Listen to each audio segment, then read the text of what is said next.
Bien, buenas tardes hermanos y amigos que hoy nos visitan y se conectan por Zoom y por las distintas plataformas. Como siempre es un gozo y una alegría poder estar todos juntos para seguir aprendiendo de la palabra de Dios. Y hoy específicamente nos encontramos en el libro de Hechos. Vamos a seguir con el estudio del libro de Hechos y vamos a encontrarnos específicamente en el capítulo 6 del libro de Hechos. Vamos a estudiar los primeros 7 versículos. Y vamos a encontrar algo muy, muy interesante en la historia de la iglesia, y es que lo que vamos a leer hoy es el primer conflicto interno que se registra en la historia de la iglesia. Hasta este punto no había ningún conflicto entre hermanos que pusiera en riesgo la unidad de la iglesia de alguna manera. Y hoy nos encontramos, hermanos, ante una realidad, y es que lamentablemente muchas iglesias aún hoy eh, son divididas, separadas por conflictos interpersonales que, al no ser gestionados o manejados sabiamente con la palabra de Dios, terminan desuniendo y rompiendo relaciones entre los hermanos de la iglesia.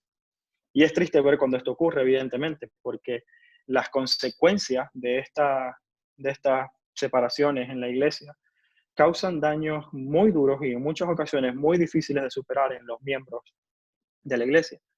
En muchas ocasiones estos daños incluso hacen que perdamos la confianza en el liderazgo cristiano o que perdamos la confianza en nuestros hermanos en la fe, independientemente de a qué iglesia asistan. O incluso hasta el extremo de perder la confianza y la fe en el cuerpo de Cristo. Las diferencias de opiniones, las diferencias doctrinales, que a lo mejor son doctrinas secundarias que no afectan necesariamente el mensaje del Evangelio, o aún problemas interpersonales, pecados interpersonales, hacen mella en los miembros y terminan resultando en la separación. Y esto es lamentablemente lo que ocurre no solamente desde Hechos 6, sino aún en nuestros días. Y en la iglesia primitiva, lo vamos a ver por primera vez en este capítulo. Aunque no hubo una desunión como tal, no hubo una separación, había un conflicto que amenazaba con la paz y la armonía en la que se supone que debemos vivir todos los cristianos. Muchas veces este tipo de separaciones tienen lugar, bien sea cuando se toma una decisión o en el mismo proceso de toma de decisión. Y ocurre no solamente en la iglesia, ocurre también en empresas, en equipos deportivos, aún en el matrimonio, cuando los miembros de ese matrimonio, el hombre y la mujer, deciden que ya no están de acuerdo en nada, pues terminan separándose. Lo mismo afecta a muchas iglesias. Así que vamos a centrarnos un poco en el contexto en el que nos encontramos en Hechos 6. ¿Cuál era el contexto histórico en el que estaba en ese momento la iglesia? ¿Cuál era su momento histórico? Y la verdad es que habían pasado probablemente un año o un año y medio desde la ascensión de Cristo al cielo. Algunos historiadores ubican este capítulo entre el año 30 y 32 después de Cristo. Es decir, que probablemente como mucho habían pasado un año y medio desde la muerte y resurrección de Jesús. Y la verdad es que la iglesia era un movimiento nuevo, era un movimiento que no tenía ninguna conexión hasta ese punto con el mundo gentil, es decir, con el mundo griego, romano, con el mundo no judío. No tenían hasta ese punto ninguna conexión ni ningún vínculo con ellos.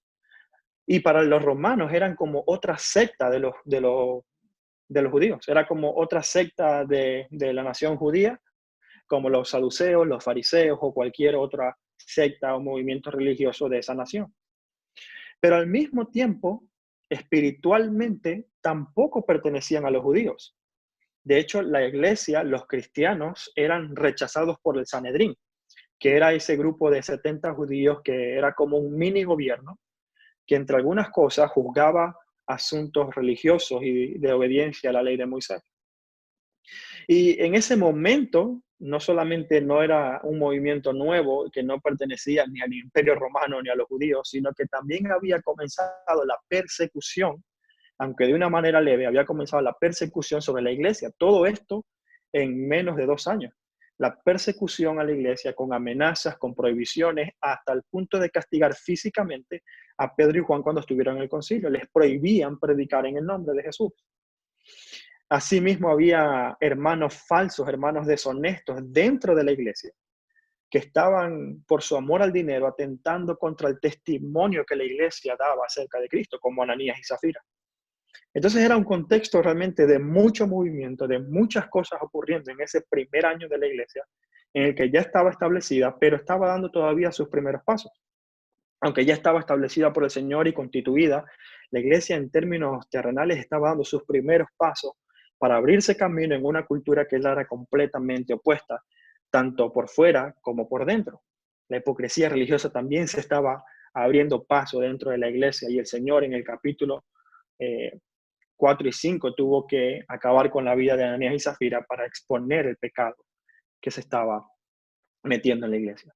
Pero aún así, nos dice el libro de Hechos que a pesar de todo esto que estaba ocurriendo, el número de los creyentes, el número de los discípulos se multiplicaba más y más. Es decir, en medio de toda esta turbulencia histórica, política y cultural de la iglesia, el reino de Dios seguía creciendo, se seguía extendiendo, y más personas venían a la fe.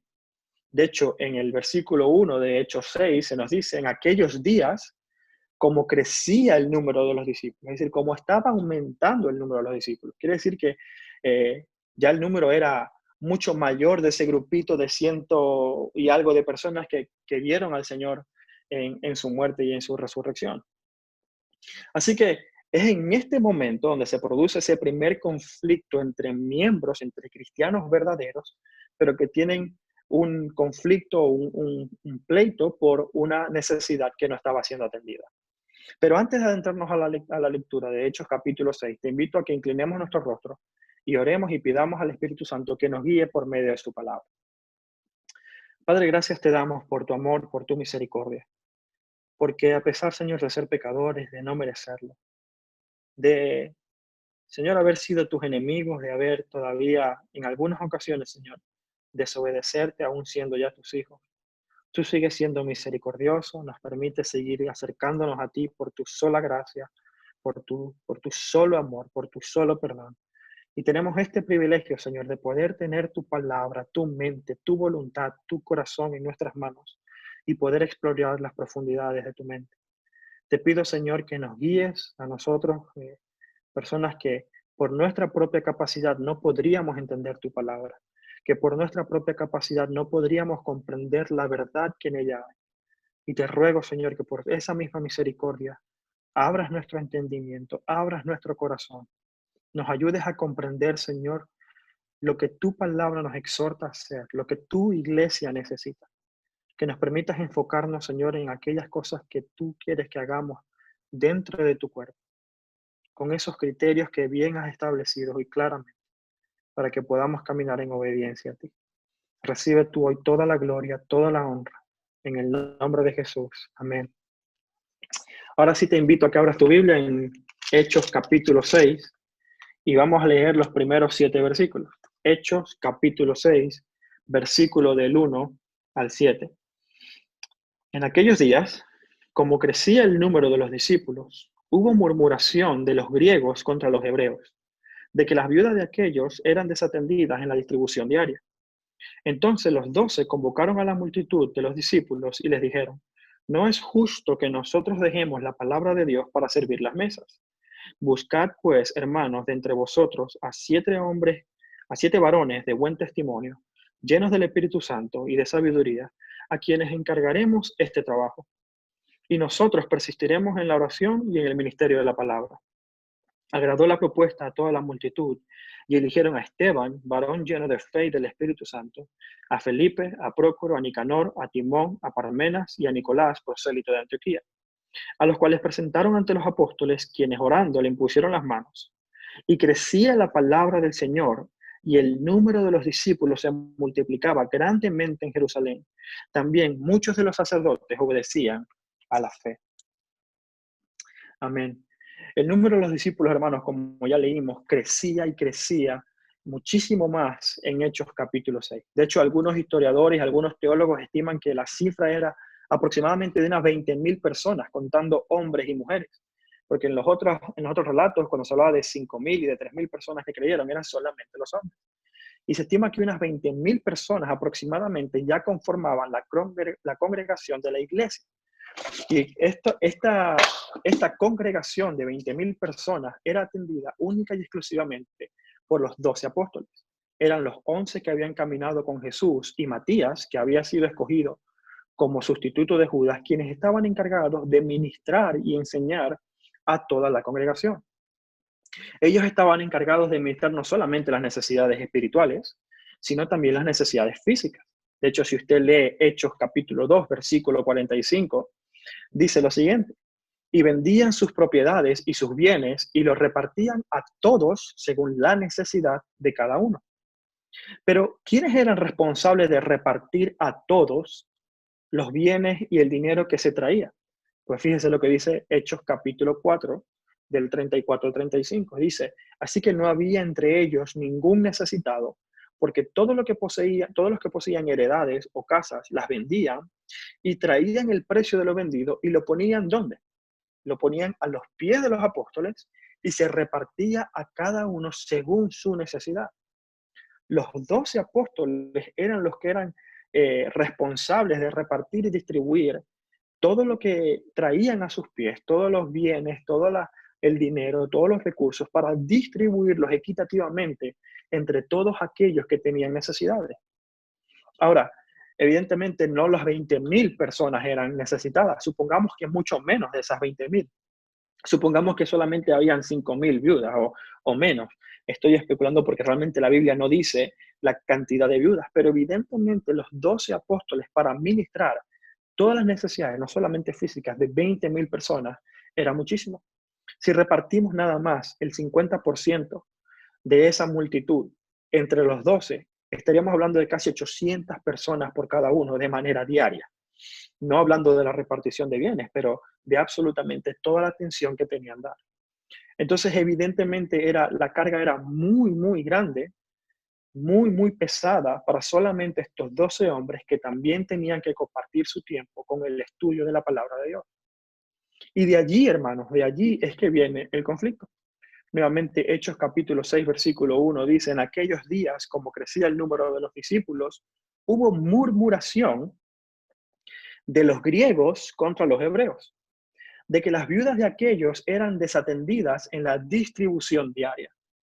Evidentemente, los discípulos, los apóstoles, los 12, no podían atender a todas estas personas porque el número de creyentes era extremadamente grande. Y lo que estaba ocurriendo era que algunas de las viudas estaban siendo desatendidas y no recibían lo que necesitaban para su manutención. Ahora, recordemos, hermanos, que el cuidado de las viudas, de los huérfanos, de los inmigrantes, ha sido un mandamiento para el pueblo de Dios en toda su historia. De hecho, en Deuteronomio capítulo 26, versículo 12, leemos muy claramente que el Señor le comanda a Israel lo siguiente: cuando acabes de diezmar, todo el diezmo de los frutos en el tercer año, el año del diezmo, darás también al levita, al extranjero, al huérfano y a la viuda, y comerán de tus aldeas y se saciarán. Mucho más claramente en Isaías capítulo 1, versículo 17 dice: aprended a hacer el bien, buscad el juicio, restituid al agraviado, hacer justicia al huérfano y amparad a la viuda. Ahora, no solamente en el Antiguo Testamento, no es solamente un mandamiento para los judíos. En la iglesia también tenemos este mandamiento. Santiago, capítulo 1, versículo 27 dice: la religión pura y sin mácula delante de Dios el Padre es esta: visitar a los huérfanos y a las viudas en sus tribulaciones y guardarse del mundo sin mancha. Incluso el apóstol Pablo en su primera carta a Timoteo, en el capítulo 5, nos da en mucho más detalle las instrucciones para poder atender a las viudas, cómo relacionarnos con las viudas en la iglesia, cómo atender sus necesidades en muy particular, pero también cómo relacionarnos unos con otros. De modo que este es uno de los mandamientos que Dios ha dado a su pueblo y que lo ha dado en toda la historia, no solamente en el Antiguo Testamento. Y es el cuidado de los más desfavorecidos. El pueblo de Dios está llamado a reflejar el carácter de Dios. Y el carácter de Dios es un carácter justo, misericordioso, que no deja sin amparo a aquel que ha sido desfavorecido. Lo mismo, exactamente lo mismo está llamado el pueblo de Dios a hacer. Y por esta razón es que se produce el conflicto. Se producen murmuraciones y quejas de parte de los griegos contra los hebreos. Ahora, fíjese que el texto no dice de parte de los griegos contra los judíos, sino de los griegos contra los hebreos, porque realmente los dos grupos son judíos, eran israelitas. La diferencia está en que los hebreos eran judíos que vivían en Palestina, que vivían en Jerusalén, que habían hecho vida allí, que habían crecido allí y hecho toda su vida allí en Jerusalén sin ir a otra parte. Mientras que los griegos eran judíos también de nacimiento, pero que vivían en otras partes del Imperio Romano, que vivían en ciudades griegas y habían adoptado cosas o elementos de la cultura griega. Eran como medio paganos y medio judíos. Por eso se les dice griegos, aunque también eran judíos. Y ellos, la queja en sí, la murmuración que se produce, era porque pensaban que de alguna manera las viudas de los hebreos, de los judíos que habían estado siempre en Palestina, tenían cierta preferencia en la distribución diaria. Recuerden que estos como judíos, aunque vivían en otras partes del Imperio Romano, tenían que venir a Jerusalén, al templo, para el tiempo de la Pascua y todos los rituales que tenían que hacer como judíos. Entonces, estando allí, conocen al Señor y se quedan allí con la iglesia. Y esta era una necesidad presente en el pueblo de Dios a través de toda la historia. Y lo sigue siendo hoy, hermano. Lo sigue siendo hoy. Aún la iglesia hoy debe cuidar de aquellas personas que son más desfavorecidas entre los miembros. En nuestro texto, los 12 apóstoles estaban haciendo todo lo posible para no incumplir esta responsabilidad y este llamado. Estaban haciendo todo lo posible para que pudieran cubrir la necesidad que Dios les había llamado a atender. Sin embargo, el número era tan grande que no podían atenderla al 100% y estaban siendo negligentes y descuidados, no de manera, no a propósito, sino como una consecuencia de la gran cantidad de personas que había.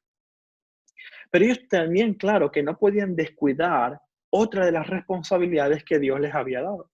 Ellos eran responsables también no solo de la distribución de recursos, sino también del estudio de la Escritura, de la enseñanza y la instrucción de la Escritura a toda la congregación.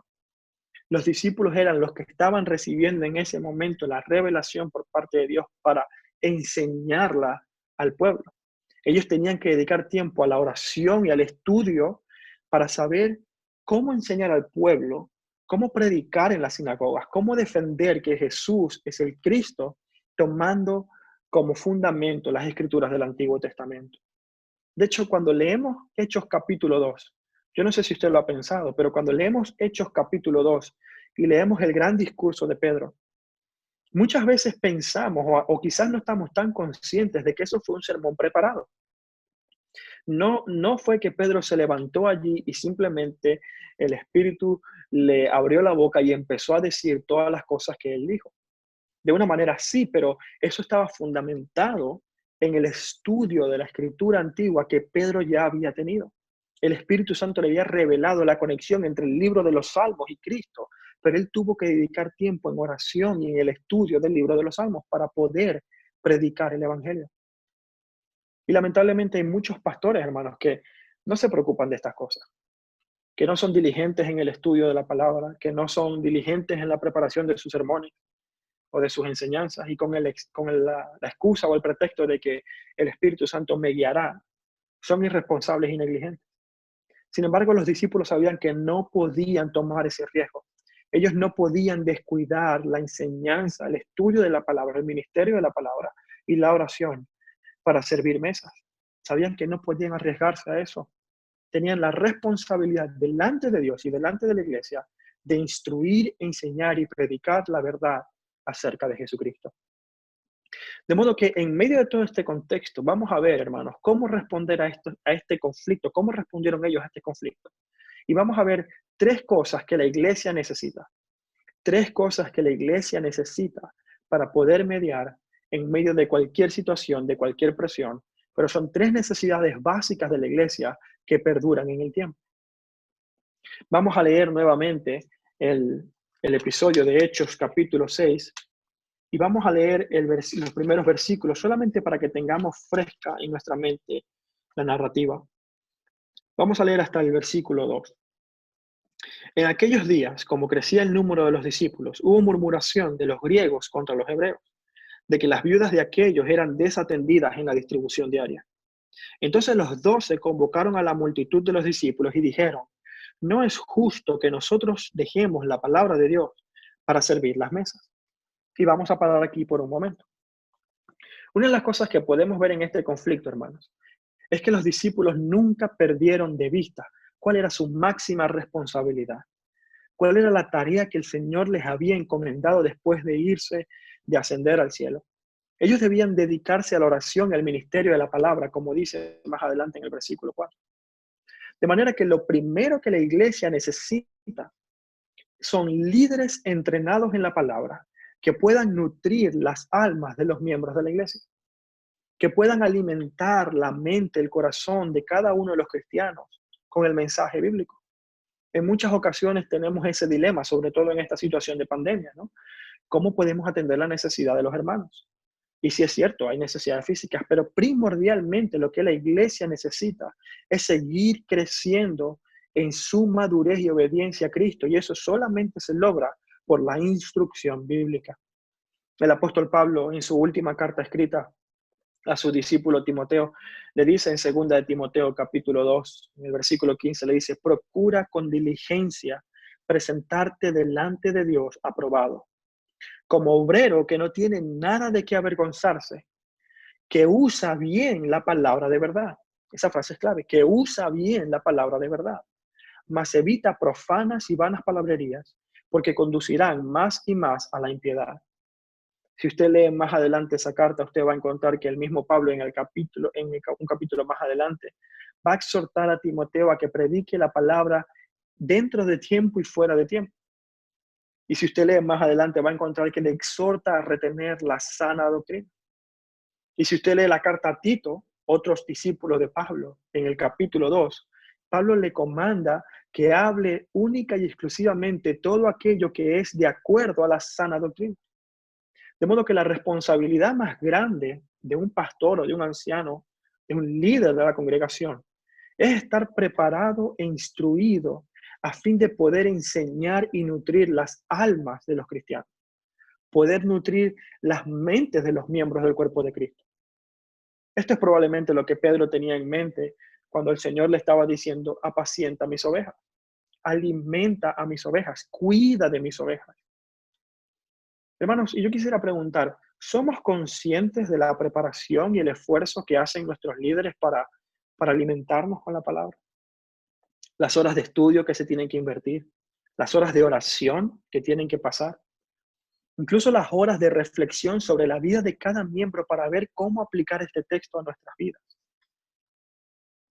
Y todo este tiempo de preparación es simplemente para traer un mensaje que sea de aliento, de ánimo, un mensaje que nos ayude a obedecer más a Cristo, que nos ayude a madurar más en Cristo, que traiga consuelo a nuestra alma en medio de la tribulación, que nos recuerde de la gran esperanza que tenemos en el Señor. Somos conscientes de esa preparación y ese tiempo que se tiene que dedicar durante la semana para ello. Y que como producto final podamos recibir un mensaje que renueve nuestras fuerzas, que renueve nuestro ánimo, que nos alimente y nos apaciente como un pastor a ovejas. Esto es exactamente lo que el Nuevo Testamento nos llama a hacer. Y es lo que los discípulos en Hechos capítulo 6 estaban haciendo, dedicándose al estudio de la palabra con el fin de predicar el evangelio de salvación a toda criatura, con el fin de traer consolación a todos aquellos sin esperanza por el pecado, traer paz y reconciliación al alma abatida por su propia maldad. Eso es exactamente lo que estaban haciendo. Ahora, hermanos, es cierto que la necesidad espiritual es la necesidad, digamos, primordial en el ser humano. Sin embargo, no son las únicas necesidades que la iglesia tiene, no son las únicas necesidades que el ser humano tiene. Si bien es cierto, necesitamos alimento espiritual, también es cierto que hay hermanos con necesidades físicas, con necesidades materiales de quienes tenemos que cuidar. Y aquí en el texto de Hechos capítulo 6 específicamente se refiere a las viudas. Sin embargo, sabemos que en toda la Biblia no se refiere, no, este cuidado no es únicamente exclusivo para las viudas, no es aplicable únicamente para las viudas, sino para todo miembro de la familia del cuerpo de Dios, que por circunstancias diferentes no pueda proveer para sus necesidades. Personas con discapacidad, huérfanos, viudas, como ya hemos mencionado, incluso inmigrantes que por situaciones legales no puedan acceder a un trabajo. Ahora, Esto es para personas que verdaderamente no puedan proveer por sí mismos para sus necesidades, no para holgazanes, no para personas perezosas ni ociosas. La Biblia es muy, muy clara cuando dice, el que no trabaje, que tampoco coma, en 2 de Tesalonicenses 3. El Señor nos manda a ser diligentes, productivos, trabajadores, y nos manda a ser humildes para aceptar cualquier oportunidad de trabajo que tengamos. Quizás no sea la oportunidad soñada, quizás no sea la oportunidad que queremos, pero si hay una oportunidad de trabajo, hermanos, tienes que aceptarlo, porque el Señor te está permitiendo proveer por medio de su gracia, por medio de su soberanía, para tus necesidades, por medio del producto, del trabajo de tus manos.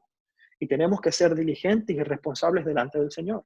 Este cuidado, esta atención es únicamente para todos aquellos que verdaderamente no puedan proveer para sí mismos por algún problema o impedimento. Pero para aquellos que tienen la posibilidad de trabajar, para aquellos que tienen fuerzas, energía y la posibilidad de hacerlo, el Señor nos manda a trabajar y ser productivos. Tenemos, hermanos, que tenemos que como cuerpo cuidar de aquellos hermanos que tienen necesidades físicas, pero que por circunstancias de la vida están desfavorecidos, no pueden proveer para sí mismos, no pueden trabajar y adquirir aquellas cosas básicas que necesiten, alimento, vestido, hogar, ese tipo de cosas. Ahora, hermanos, esta es una carga muy grande, al igual que en el texto bíblico que estamos leyendo. No podemos esperar que nuestros pastores, nuestros líderes, se encarguen de absolutamente todo en la iglesia. La respuesta de los discípulos ante tal necesidad no fue abandonar su responsabilidad más grande. No fue decir, la gente necesita comida, entonces no vamos a estudiar más la palabra de Dios ni vamos a orar, sino que vamos a dedicarnos a atender necesidades físicas.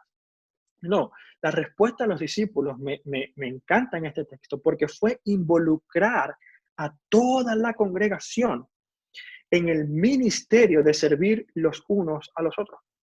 La respuesta de los apóstoles fue, vale, hay una necesidad, nosotros tenemos que seguir con nuestra responsabilidad delante de Dios de orar y de estudiar la palabra para poder enseñarla, pero al mismo tiempo atender esta necesidad física, esta necesidad real.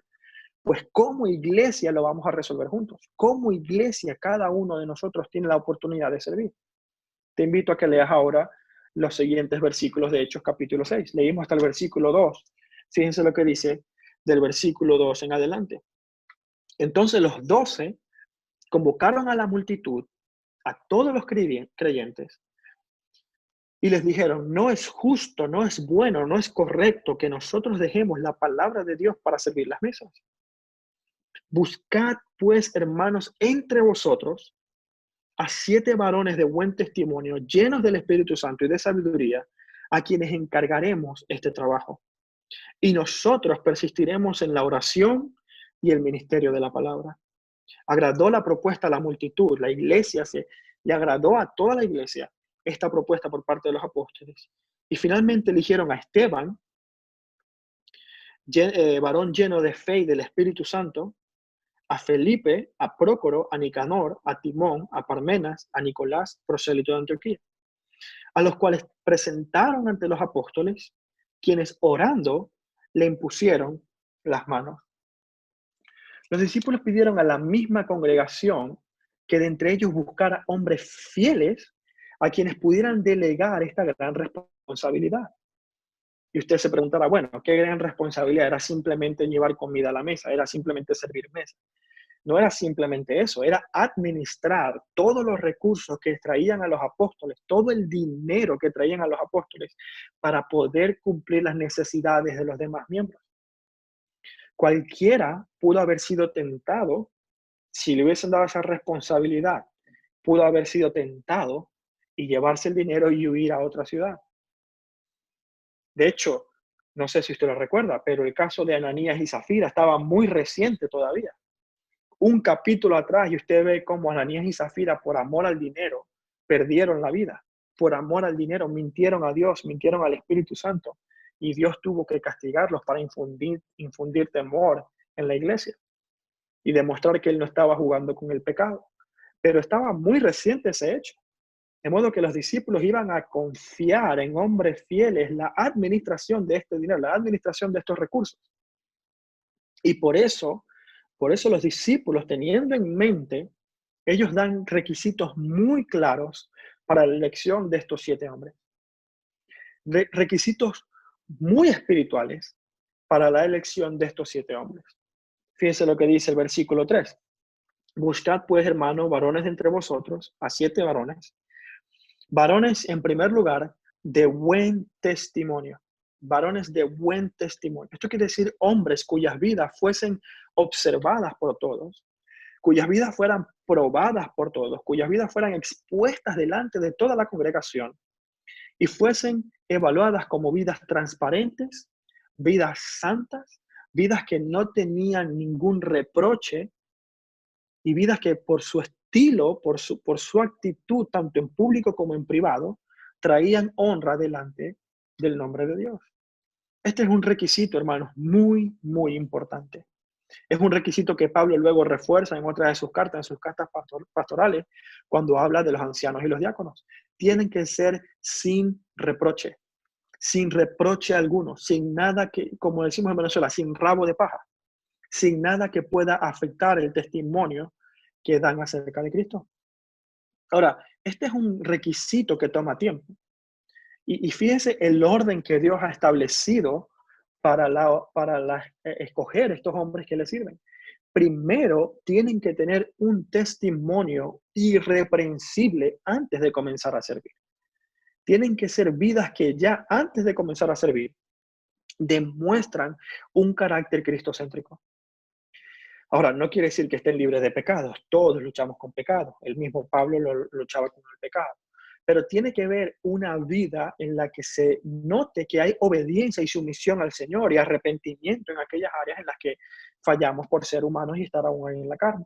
Pero tiene que haber un testimonio que ya la persona sepa.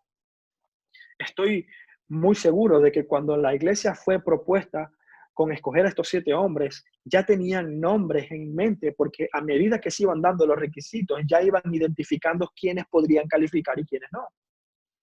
No se le da a la persona una oportunidad para servir si su testimonio no es íntegro delante de todos, si delante del Señor no está caminando correctamente. Este es un requisito que toma tiempo, porque tiene que demostrar con su vida que puede servir a Dios sin traer reproches sobre el nombre de Dios. Ahora, como dije anteriormente, no significa que sea perfecto, pero tienen que haber evidencias de arrepentimiento, de humildad, de un verdadero caminar con Cristo. En segundo lugar, mire lo que dice el versículo 3, varones de buen testimonio, y en segundo lugar dice, varones llenos del Espíritu Santo. Llenos del Espíritu Santo. Fíjense que no usa bautizados con el Espíritu Santo, porque bautizados con el Espíritu Santo somos todos los creyentes, sino que habla o menciona una frase llenos del Espíritu Santo que se refiere a dar control, a tener control completo el Espíritu Santo sobre nuestra vida. Cuando el cristiano vive en completa obediencia a Dios, de tal manera que no entristece su espíritu. Gálatas 5:16 lo dice de la siguiente manera: digo pues, andad en el espíritu, y no satisfagáis los deseos de la carne. En pocas palabras, satisfacer los deseos del espíritu, obedecer al deseo del espíritu y no al de tu propia carne. El contraste quizás lo vemos mucho más claro en Efesios capítulo 5, versículos 18. Fíjese lo que dice. No os embriaguéis con vino, en lo cual hay disolución, antes bien, sed llenos del espíritu. No podemos ser controlados por el vino, por el alcohol. El contraste está en que es aquello que controla tu vida. No basta simplemente con ser un cristiano inmaduro, tiene que ser un cristiano en el que se evidencia una obediencia a Dios, porque el Espíritu Santo controla su vida, es guiado por el Espíritu Santo. ¿Qué pasa con el alcohol? El alcohol, cuando lo ingerimos, controla todos nuestros sentidos. Y por eso las personas que son borrachas o que están borrachas o alcoholizadas hacen cosas de las que luego no se acuerdan o se arrepienten, pero la hicieron porque el alcohol los controla. Pues ese mismo control que el alcohol tiene sobre una persona ebria es el que los cristianos están llamados a dar al Espíritu Santo. Un control en el que el Espíritu Santo determina mis acciones, determina la manera en cómo me conduzco, determina lo que hago, lo que digo, lo que pienso. Y eso es ser lleno del Espíritu Santo, dar control completo de nuestra vida al Espíritu de Dios. Una persona que desee servir a Cristo, evidentemente, tiene que estar llamado también a dar completo control de su vida al Espíritu de Dios. En tercer lugar, fíjense lo que dice: de buen testimonio, en primer lugar, lleno del Espíritu Santo, en segundo lugar, y en tercer lugar, de sabiduría. Ahora, en otros sermones ya hemos comentado que la sabiduría es diferente al conocimiento. El conocimiento es tener la información correcta acerca de algo o de alguien. La sabiduría es cómo aplicamos ese conocimiento en nuestra vida de una manera práctica, obediente, humilde y que honra a Dios. La sabiduría, de hecho, comienza con temor a Dios, como lo dice Proverbios. El principio de la sabiduría es el temor a Jehová, porque la sabiduría consiste en aplicar los preceptos de Dios a mi vida para que yo pueda tener vida en él. De modo que esta persona que debía servir al Señor tenía que, en primer lugar, demostrar por un periodo de tiempo que era una persona de buen testimonio, irreprensible, dominado por el control del Espíritu Santo, no por sus propios deseos, no por sus propias pasiones, como Ananías y Zafira, que fueron dominados por el amor al dinero. Y en tercer lugar, demostrar una aplicación práctica de la palabra de Dios en su vida. Si se dan cuenta, los tres elementos, las tres características realmente se refieren al carácter más que a las habilidades.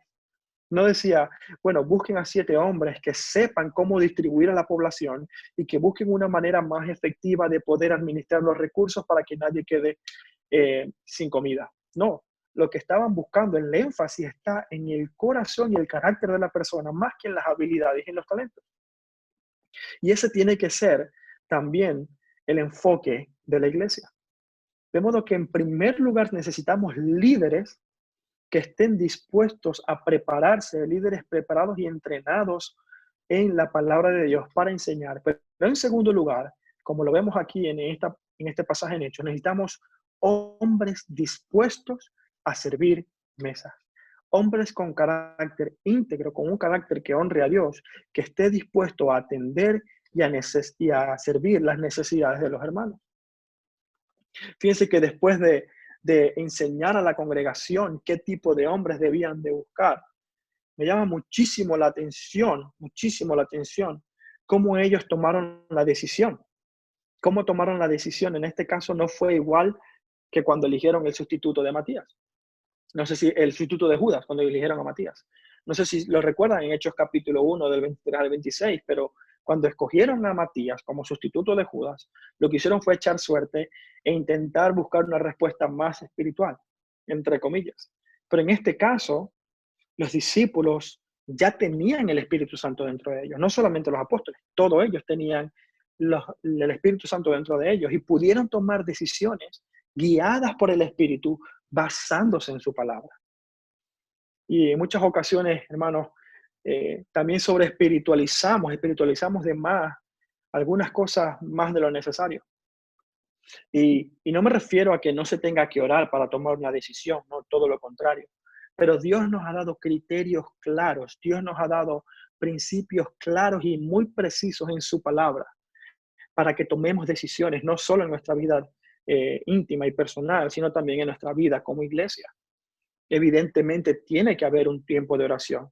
En el versículo 4 los discípulos, los apóstoles se dedicaban a la oración. Y luego en el versículo 6 dice que cuando se los trajeron, ellos orando, impusieron las manos. Evidentemente tiene que haber una oración y dependencia del Señor, pero los criterios para tomar esa decisión están claramente expresados en la palabra del Señor.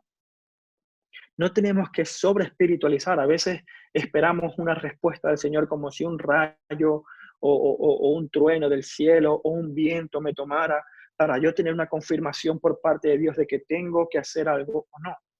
Pero realmente, hermanos, no tenemos que espiritualizar las cosas más allá de lo necesario. De hecho, esta respuesta por parte de los discípulos fue muy, muy espiritual. Fíjense que ellos no pensaron que estaban en ningún momento no siendo espirituales, sino que fueron muy espirituales al mencionar esos requisitos de carácter e integridad delante del Señor.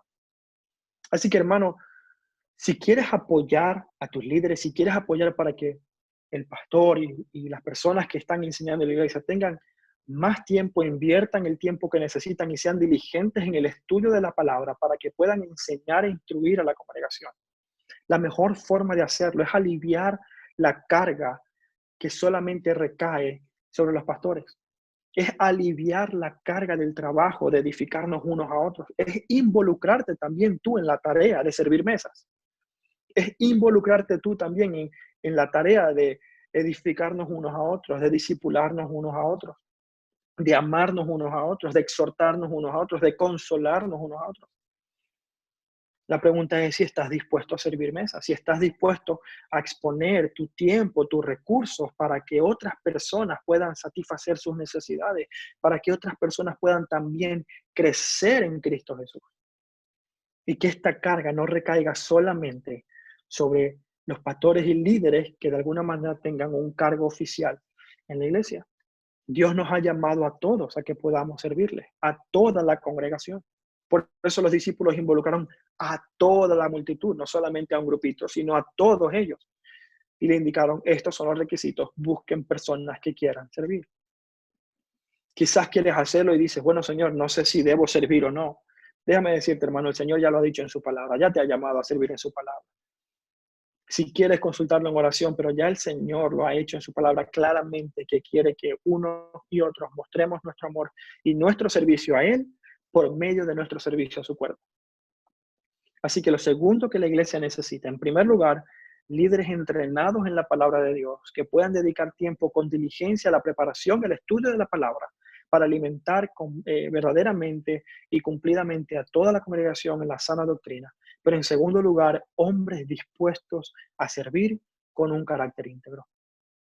Ahora, hermanos, en tercer lugar, lo que la iglesia necesita es estructura y organización. Este puede ser un punto quizás un poco controversial. Y es cierto que para algunas personas hay un debate, hay quienes piensan que la iglesia necesita o está conformada por toda la estructura, por los ministerios, por las actividades y que esas cosas son lo que hacen a la iglesia. Pero por otro lado hay quienes piensan que la iglesia no necesita ningún tipo de estructura en absoluto, que la iglesia tiene que ser orgánica, que no tienen que haber planes ni programas ni planificar nada porque ya el Señor nos va a guiar, porque el Espíritu nos va a guiar.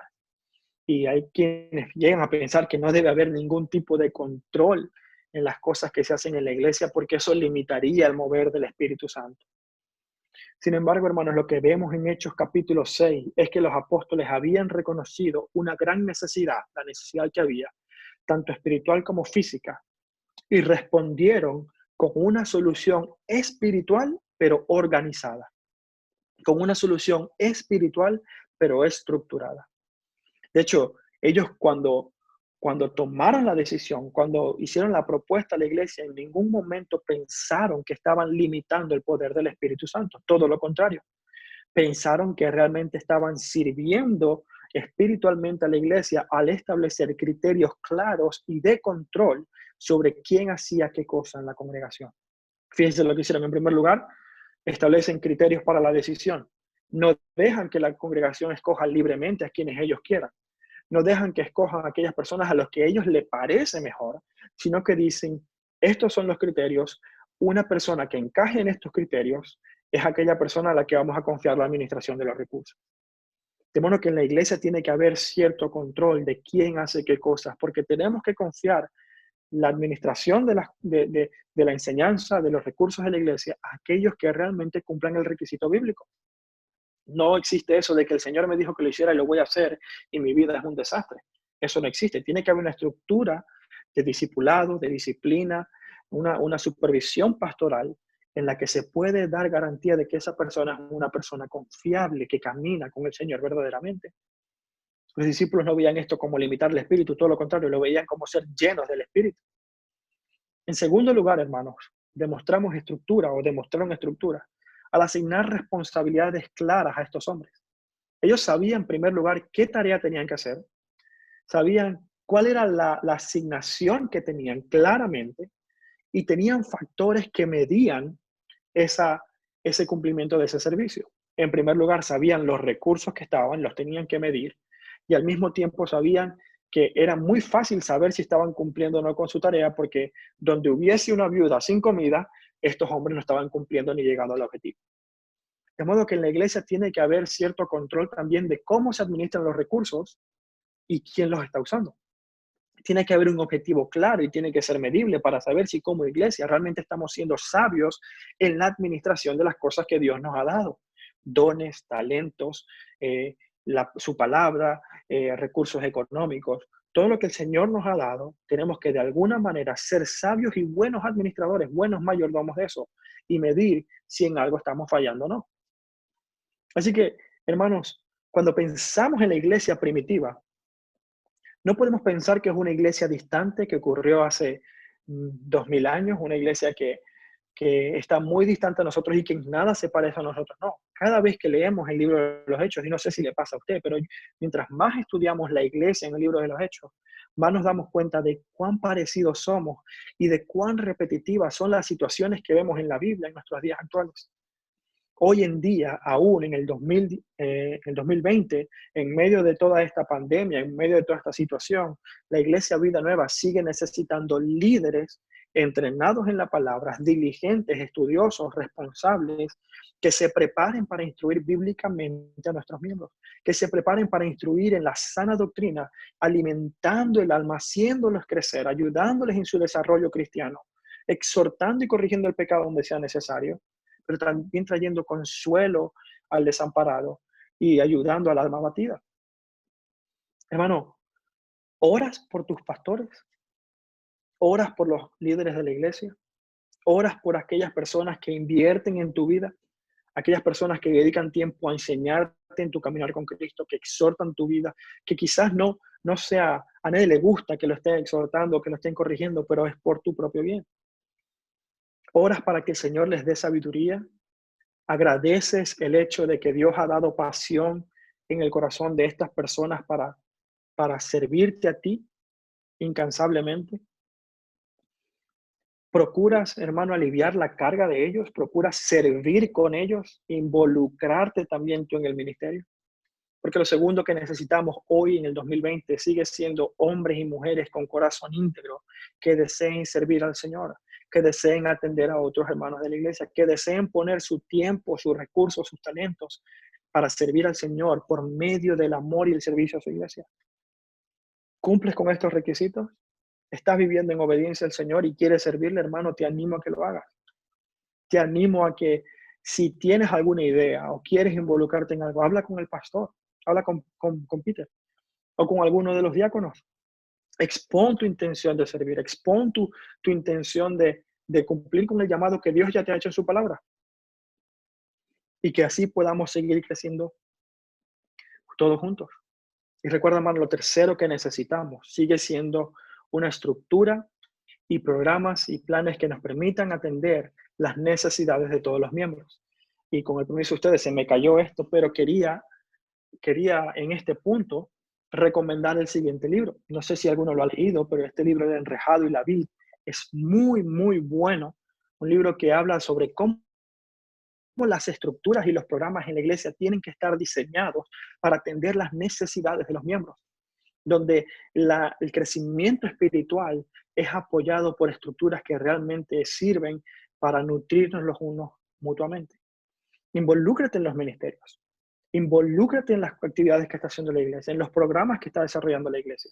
Hace poco empezamos un programa de administración de finanzas porque queremos que nuestros miembros sean sabios y prósperos.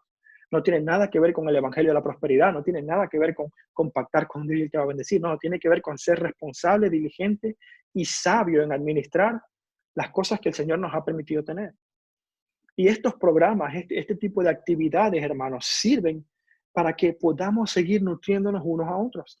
Necesitamos cierta estructura sobre la cual nuestras relaciones, nuestros programas descansen para lograr el objetivo que el Señor nos ha mandado, que es presentar a cada hombre delante de Cristo como perfecto, presentar a cada hombre irreprochable delante de Cristo, un hombre a la estatura del varón perfecto que sigue siendo Cristo.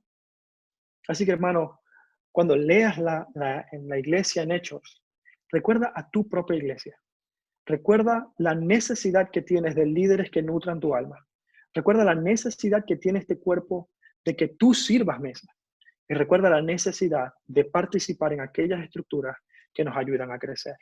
Oremos. Padre, gracias te damos por tu amor, por tu misericordia. Gracias te damos porque tu iglesia en medio de cualquier situación, así como en Hechos, en medio de persecución, en medio de problemas internos, de presiones externas, Señor, de incluso hermanos falsos que atentaban contra el testimonio de la iglesia, ella seguía creciendo, seguía cumpliendo esa promesa que tú hiciste de que ni las puertas del Hades prevalecerían contra ella. Absolutamente nada ni nadie puede detener la extensión de tu reino. Y lo mismo, Señor, podemos testificar el día de hoy. Lo mismo podemos testificar como iglesia, que a pesar de estar en cuarentena, a pesar de estar, Señor, con la prohibición justa de no salir a la calle, seguimos creciendo en tu palabra. Tu reino sigue creciendo en nuestras vidas y sigue extendiéndose y llegando a aquellas personas que no te conocen. Te ruego, mi Dios, por esta iglesia y por las iglesias en Madrid. Te ruego que podamos tener líderes instruidos en tu palabra, líderes temerosos de tu nombre, que con responsabilidad, humildad y diligencia estudien la Biblia para poder enseñarnos verdaderamente cuál es tu voluntad, para que puedan instruirnos en cómo caminar contigo, Señor, y que podamos crecer.